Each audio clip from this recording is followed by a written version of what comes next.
In this video lecture, we will looking at keywords in Java programming.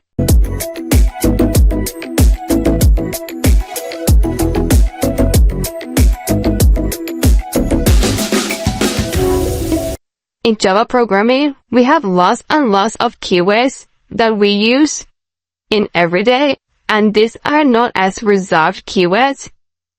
They are reserved keywords because keywords in Java programming help us a lot, and we can't do without using keywords in Java programming.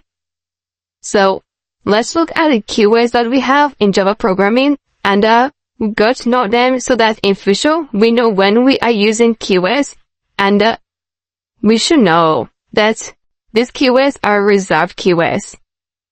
Each keyword has a specific meaning in Java, and it cannot be used as a name of variable, it cannot be used as a class, it cannot be used as a method.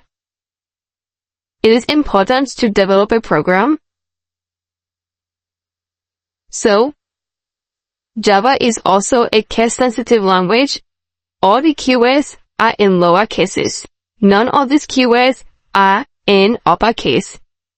So over here, we have a keyword abstract. You don't use this in your place. You don't just misuse it. If you go ahead, for instance, and say system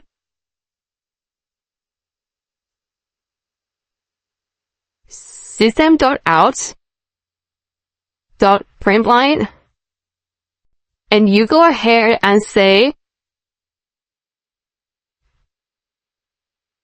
abstract, Java is going to mark this because there's a problem here.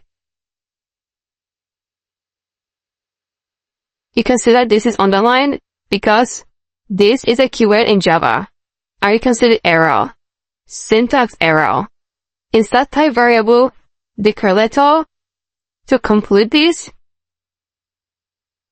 So you don't use these keywords when they are not supposed to be used.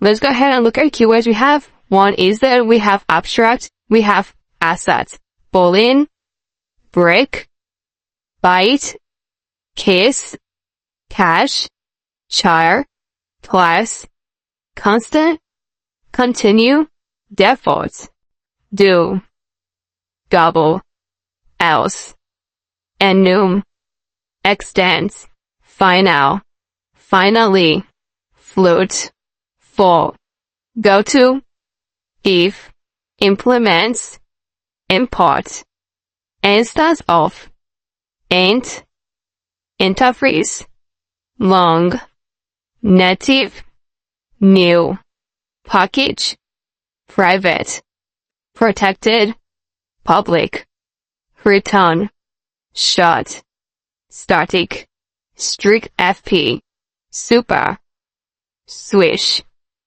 synchronized, this, true, trues, transient, dry, void, volatile, and why.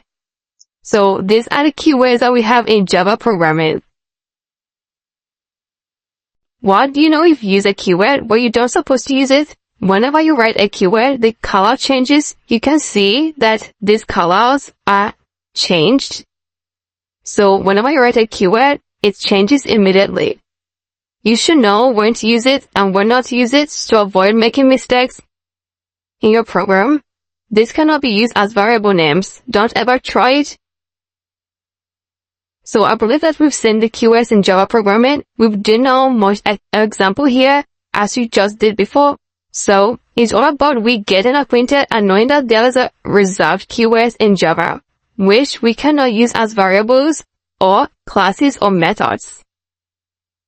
So I believe that you've seen them and you understood them. In case you have question again, under this section, please go ahead and put your question on the question and answer section, and I'm going to get back to you as soon as possible. Thank you so much, and I'm going to see you in the next video lecture.